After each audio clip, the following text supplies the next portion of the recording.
Sisi lain dari medan pertempuran, hal mengharukan juga tak jarang terjadi. Prajurit NMLPR menerima surat dukungan dari anak-anak sekolah dari Rostov dan Astrakhan. Rekamannya ramai beredar di media sosial Telegram pada Selasa 18 Oktober 2022. Seorang wanita yang diduga sebagai tenaga pengajar di sekolah tersebut mengantarkan beberapa surat kepada para prajurit yang tengah berjuang.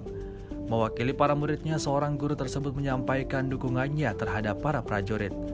Terlihat tidak hanya sebuah kertas yang berisi kata-kata dukungan, namun juga para murid mengirim hasil karya mereka berupa gambar tank prajurit NMLPR. Sontak hal tersebut membuat para prajurit terharu dan semakin semangat dalam membela negara. Terima kasih sudah nonton. Jangan lupa like, subscribe, dan share ya.